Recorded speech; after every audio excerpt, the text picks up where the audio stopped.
Good evening, my brothers and sisters. We have a short reflection for today.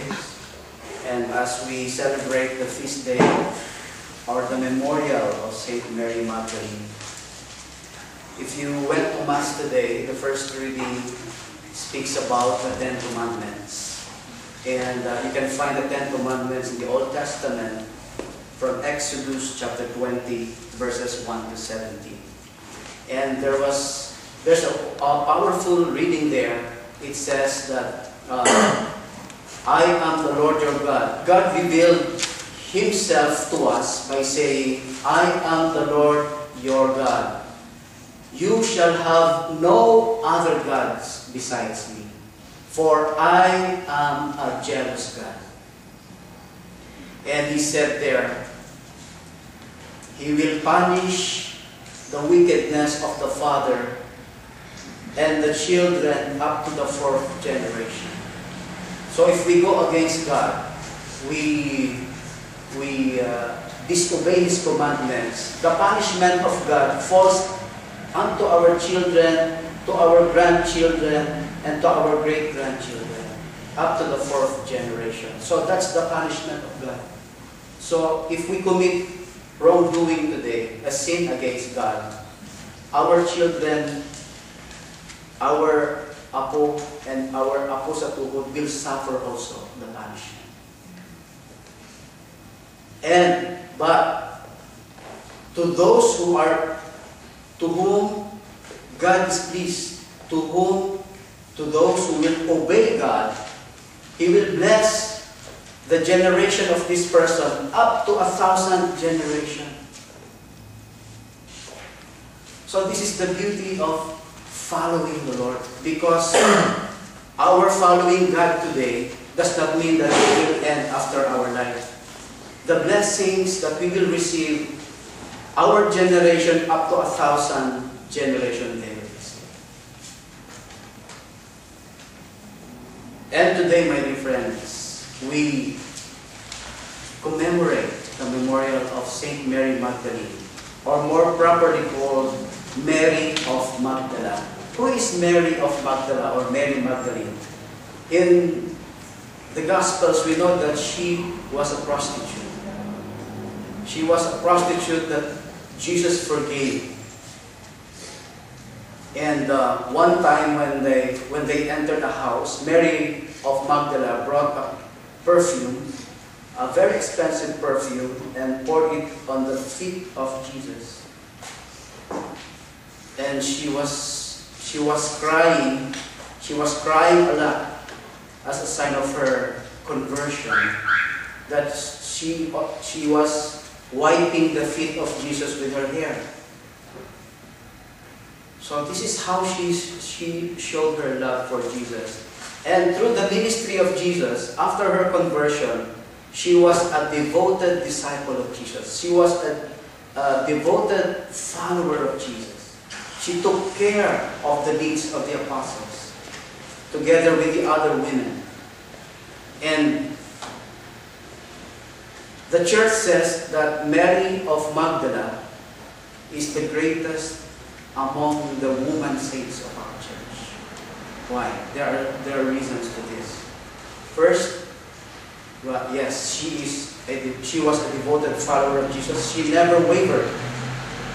And she was present during the crucifixion, when all the other apostles ran away. And even Peter, whom the Lord called to be the leader, also denied Jesus 3 times. But Mary was there. Second, she was at the burial of Jesus. She did not leave Jesus.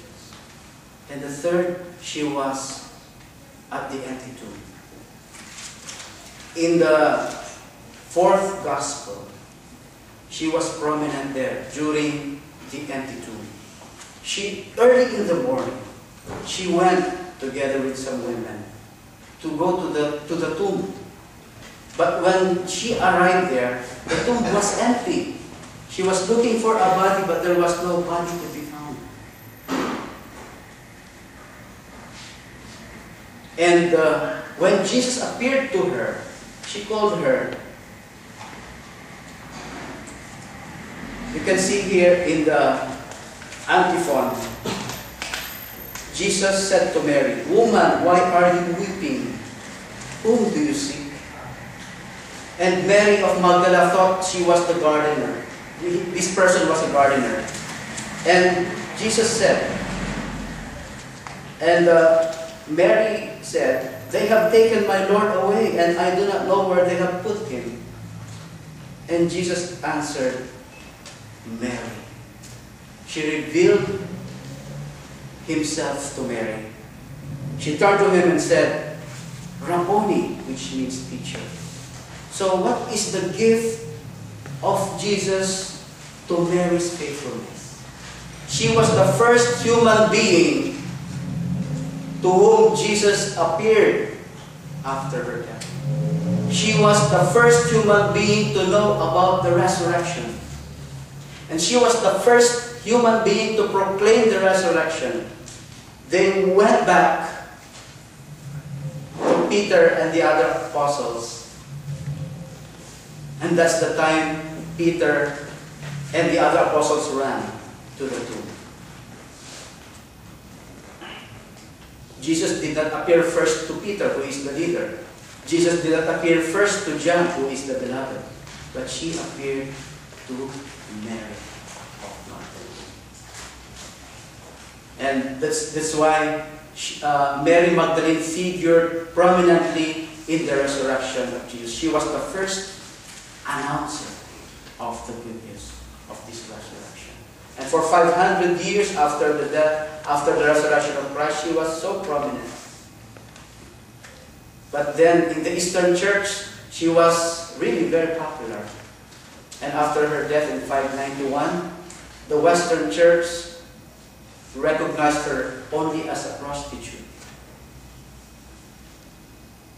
And it is only in the last 50 years that scholars, after they studied the life of Magdalene, after all the writings, they discovered that Mary of Magdalene is something more.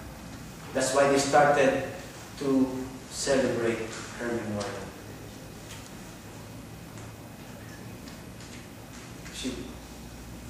She became a prostitute after her death, and then she became a saint afterwards. And they discovered that Mary Magdalene was really prominently, she was so prominent in the resurrection.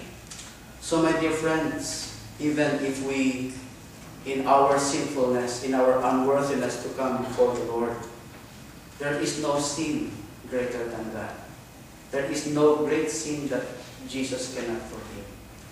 And as Mary turned away from her wrongdoing to follow the Lord faithfully until the end, thus Jesus revealed to her the gift of resurrection.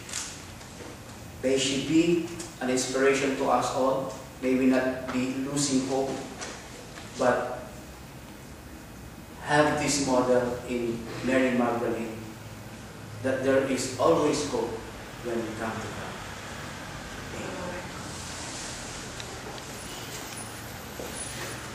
Let's almost stand for the end of our prayer.